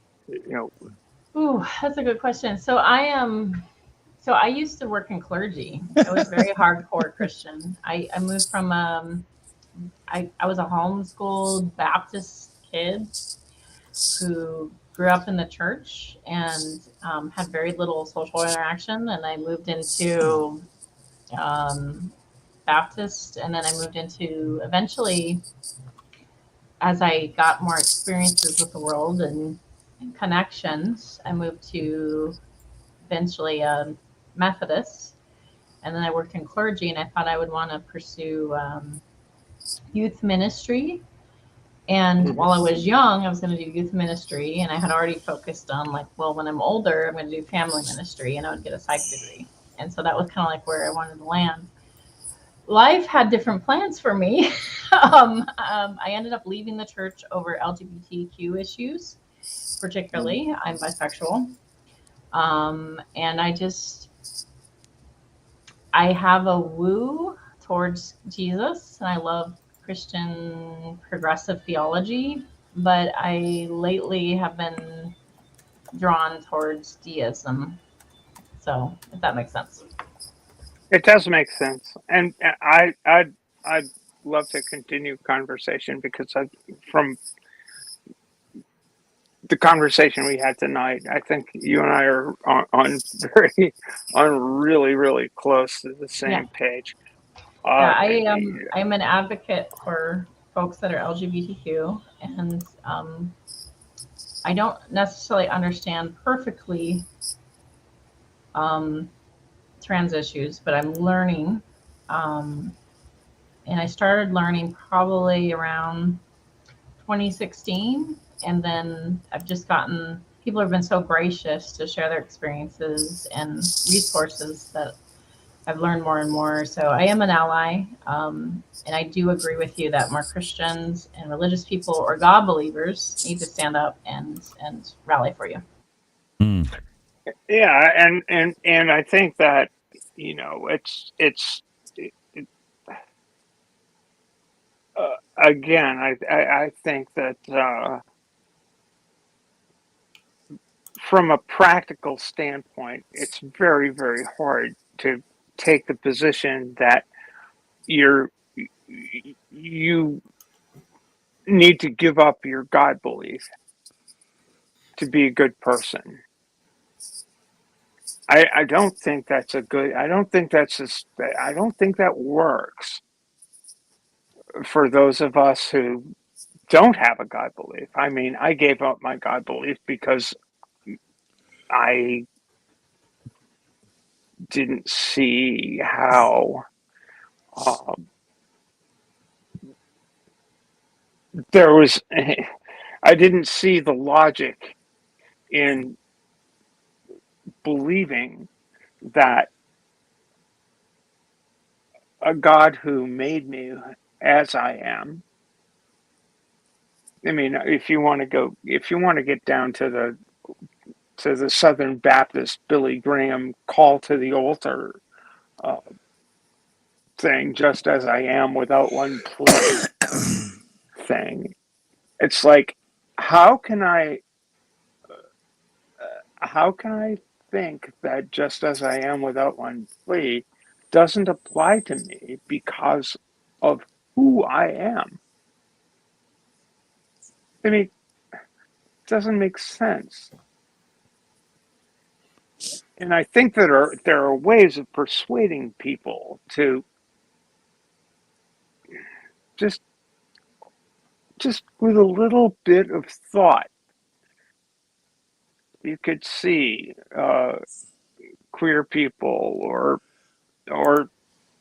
you know, any number of people. It's like people of people. Doesn't matter what the qualifications are. If you really believe that the God of the universe accepts you as who you are, why does he believe that you should declare that you are not who you are? Why does that make sense? Yeah, why would God create you with a nature that just works against you no matter what, and you're doomed, right? Right. I feel you. Right. I'm bisexual, and I have same-sex attraction, and I went through basically conversion therapy, and it had a tremendous, terrible impact on me. And I see goodness in religion, and I see really evil stuff that's really ruined people. And I've experienced both. So I understand, and I'm very empathetic. I do think that folks that are trans have a different experience only because for some reason our society is the most cruel to you. But I'm very empathetic, just so you know. So. You are. I got some I'd like to close with. All right. Maya, thank you so very much for inviting me. You're one of the people I respect most around in this community of ours, and I just feel very honored that you let me in. Thank you. No, thank you for coming, and No, all of you. Thank really. you. No, I really enjoyed the conversations today. I know it was a little heavy, especially for I think we're ringing in Christmas for a couple of East Coast and Central Time and going on Mountain Time now. But I really enjoyed these conversations. I like when people get to talk about what's passionate for them and to let their voice be heard. And especially, you know, I don't know, I kind of feel like I'm a social justice warrior, even though that's kind of pejorative anymore. But you get down with your bad self. I love it. No, but when delivered properly, it actually means something still. I get it. Well, yeah. And there's something incredibly virtuous in being a social justice warrior. That's not a pejorative either, any more than being woke is. You know, Exactly. you work. Of course, why would you not work for social justice? I, Why wouldn't why you want is to that? take Why is that a bad thing? I don't right, understand. right. But you know, the right, like as you said, the right likes to take everything and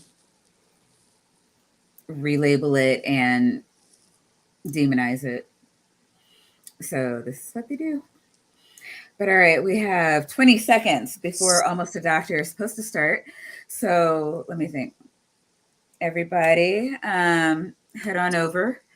Everybody Wang Chung tonight. Oh, Do we have Jesus a link Christ. to his?